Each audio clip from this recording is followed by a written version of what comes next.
Today on Seeking Wisdom, we're going to talk about why startups are like wandering through the desert. Hell yeah. Alone.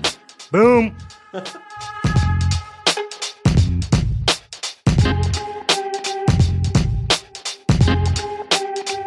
Let's go. All right, so I heard you say this the other day. It was a good analogy, a story, which you've been full of lately. Full of what? Full of stories? Yeah, Oh, okay. yeah. You're really on your storytelling game. It's good. It's good. It's really good. So what happens when you age? No, to like tell all your stories. analogies are on point. And you said like the early days of a startup or any new project, maybe you don't even have a startup, are like wandering through the desert. Yeah. And that really resonated. So I want you to tell that story today. Sure. So I think it's a story I think about a lot. And I think like early days of a project or starting a company, the best kind of analogy I can think of is this idea of walking through a desert. So imagine a desert. You land magically in a desert and you look 360 degrees around you, and wherever you look, the horizon looks the same, right? So there are no landmarks that you can go towards. There's no obvious way out of the desert. And to me, that is like the early days of a new project or the early days of starting a company where you're doing things each and every day, but you don't know if you're moving forward, if you're moving backwards, are you moving to the left, are you moving to the right?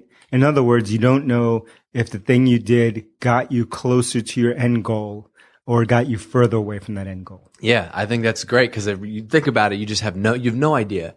But how do we like? What's your advice? Like, how do you then what do you do if you don't have any landmarks? Like, what do you look for? Yeah, so you have to make them up.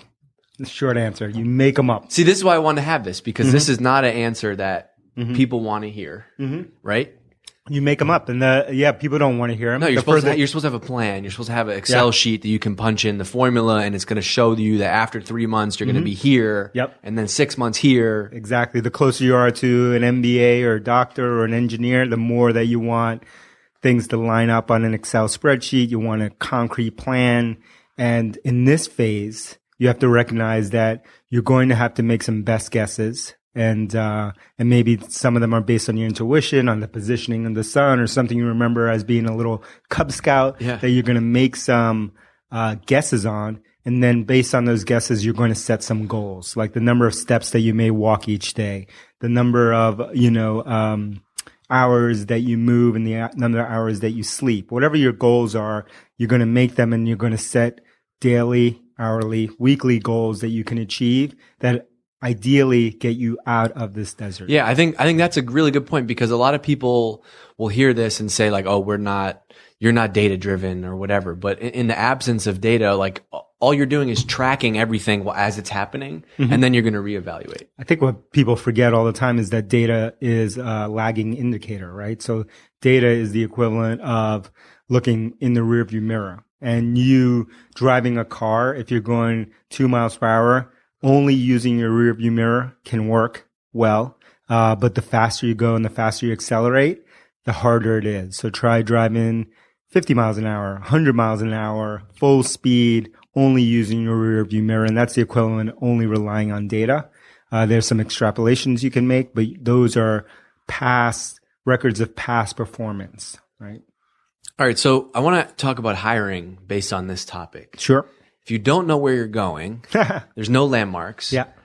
How do you figure out who to bring with you at this stage? Yeah. Great way to think about it because, one of the dimensions that I think about hiring a lot these days is, that I didn't realize in the past, right? And I learned this mostly like we learn all things, making mistakes. And I'm trying in sharing all this stuff, I'm trying to save some of you from making the same mistakes, based on my mistakes. And what I did was what most people do, which is try to hire people based on a perceived need that you may have, right, in the company, based on their experience, based on their, intangibles, and that can be their personality, their passion, their hunger, their fit within the company, and kind of trying to take those tangibles and intangibles together and then try to make an informed decision about hiring someone, right?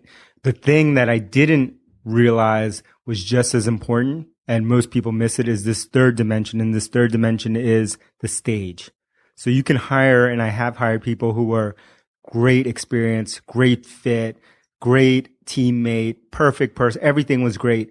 The only thing that was wrong was the stage that we were hiring them for was the wrong stage for them. And so an example would be like maybe their experience was 2 stages ahead of where your company may be today or your team may be today. And so trying to hire too far in advance would lead someone who's great on those other 2 dimensions to come in and not be successful because all of their past experience is leading them to decisions that are based on a stage that is inappropriate right now, right? And you end up with them feeling like everything that they do is wrong, you feeling like they're making the wrong decisions for this stage of business, and kind of had this, this thing where you're kind of out of sync, right? You're out of sync. And so now I start to think about the right stage. And now when we're talking about the desert stage, we're talking about the very early stages of starting a company, a business, a project.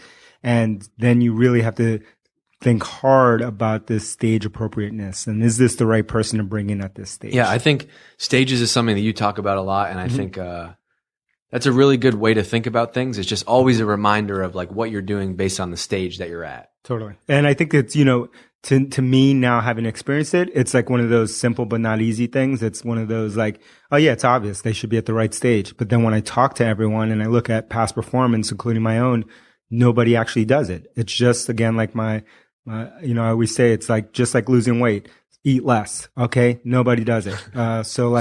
It's harder than it seems, right? And it's easy to dismiss and be like, yeah, everybody knows that. Of course, that's the right stage. Yeah. No one does it. And we talked about this recently. So if you go back a couple episodes ago, we talked about, setting goals and how this quarter at Drift, we set a goal for, our company rallied around signups, right? Yep.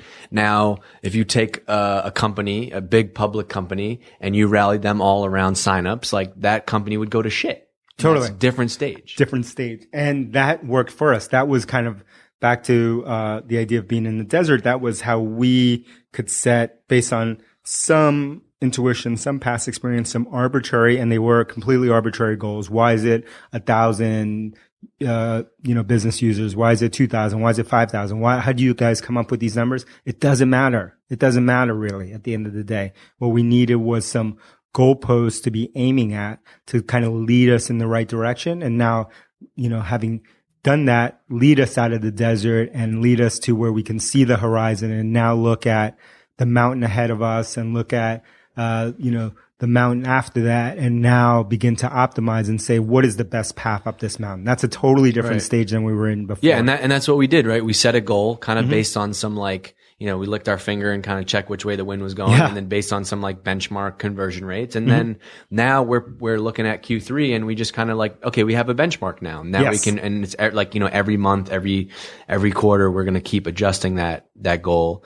Last thing I want to ask you is, how do you know when you find something? How do you know that one or two really passionate customers are that's your market? Yep. Or how do you know that's just one-off person?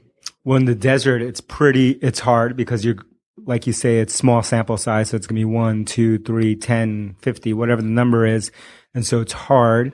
And, the answer is obvious, but no one wants to hear it. You're going to have to make a best guess at this stuff, an informed guess. It doesn't have to be a random guess, but it's going to be your best guess on whether to lean into that or to lean away from that. And that is where, our intuition has to come into play. And that's where our own kind of discretion comes into play. And right, that's the difference between good leaders, great leaders, poor leaders, right? Is that kind of those intangibles of how do you make this decision? It's not, if it was purely database and purely metrics based, then, and no humans were involved, then everything will work perfectly. But there are humans that are involved that are biased, who have past experiences. And so, there isn't enough data. And so you need to make those guesses. Yeah. And it's we've talked about this Jason Lemkin book, and he has a saying where it's if you can get 2 customers, you can probably get to 10. If you can get to 10, you can probably get to 100. And it's just those phases are important. I love that. So I love that in Lemkin's book where he says that all the time, which is, if you can get one customer, if you can get one person to pay you $100, then you can get 2. If you can get 2, you can get 20. If you can get 20, you can get 100, and so forth. That is I love it because it's, again, obvious, but the naysayers out there will push back on that. The people who want to be negative will push back on that. They'll say, how do you know? How do you know, Jason? If you have one, what do you mean? How do you know you have two? How do you know you have three? How do you know that you won't tap out at 100? How do you know? How do you know? How do you know? And they want to have all the data in before they make a decision. They're afraid of pulling the trigger and making a decision. And in life, sometimes you need to pull the trigger and you need to make the decision with imperfect information. That is life. I'm glad you brought that up. Like people would say, yeah, but what about after you get to 100? Are you going to be able to get to 1,000? When you have no customers? Yeah. And then like, tell me about that problem when we get to 100. Totally. Yeah. And it's, like Jason does it about customers. Like you can do it about revenue. Like how do you get to $1 million in revenue? All right. Take out a calculator and say, can we get, 500 people, or 2,000 people, let's say, to pay us $500 or, yes. Are there 2,000 people on the planet or 2,000 companies on the planet or 500, whatever number you want to use, companies on the planet that can possibly pay us this much? Yes. Okay. So that's probably as much as you need to know. Like it is within the realm of possibility. And so now you can go off and do that. Yeah.